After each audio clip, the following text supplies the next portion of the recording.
Dennis here. We're still kind of on the same exercise. We're still building on gaining respect. And what I wanted to show today, if this will be my clear mental picture for today, is how I get these horses to stop between me and the wall.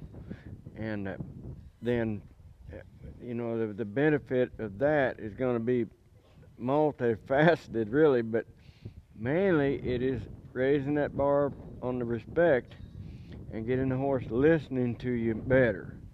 So, remember we asked him to come through with feel. I'm waiting on her. See, I've told her to go, and she's not going, so I'll send her through. Then I'll lift, get the hind end.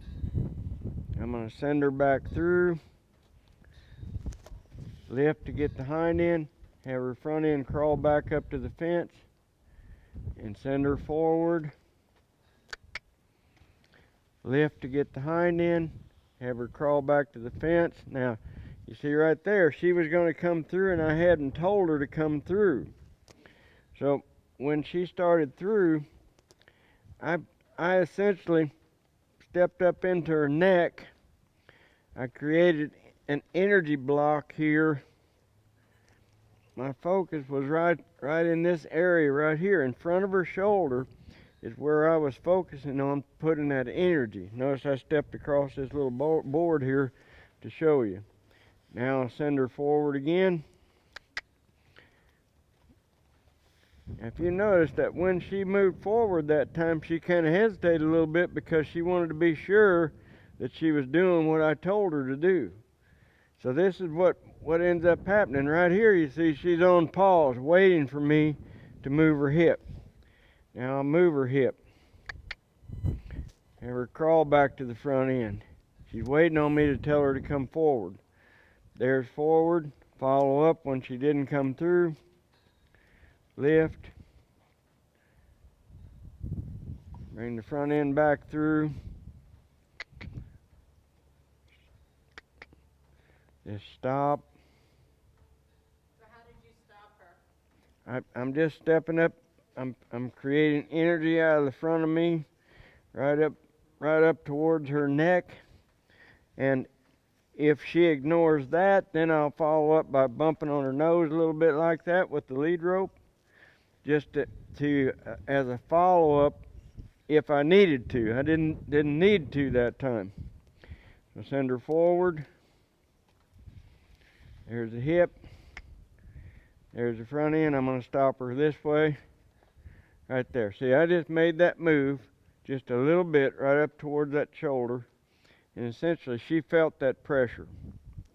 So from here, because she's on pause, so to speak, mentally, waiting on me to tell her the next step to take, that's the benefit of doing this like this. And when she's waiting on me, I can go right, I can go left, I can back up.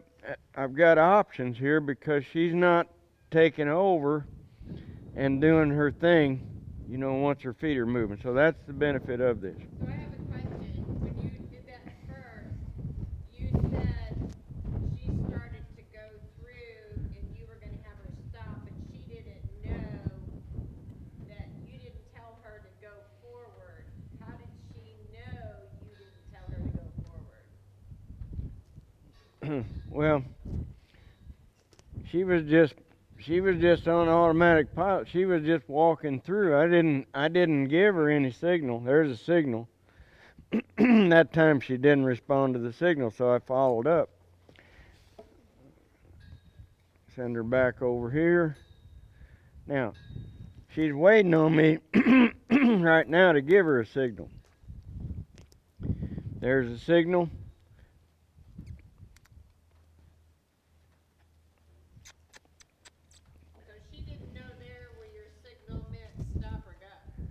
Yeah. So she had to think about it, and you just waited on her? I'm just waiting on her. Now, if they get where they don't come through, if they're not trying, if they're not coming through with that feel, then we're going to follow up and get them on through. So we're not going to let them hang out in the lethargic mode. she's got to stay sharp, she's got to stay crisp, she's got to stay attentive. And when all of those things are present, then you get these horses that you can handle without any effort whatsoever because of the respect. See, this is respect that she's showing by standing over there.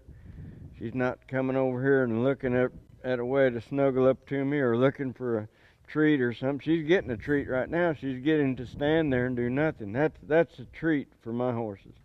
And so now I've asked her to come back this way, and she stepped forward. Send her back through here. This time we're going to go all the way through, all the way around. She ran through that time.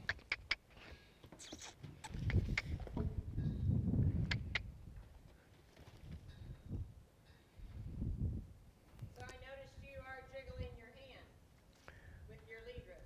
Do what? You're jiggling your hand with your lead rope. Yeah. Was that your first No. ask, or was that your second? My first signal is going to be to just step up here like this. If that's enough, I won't do this.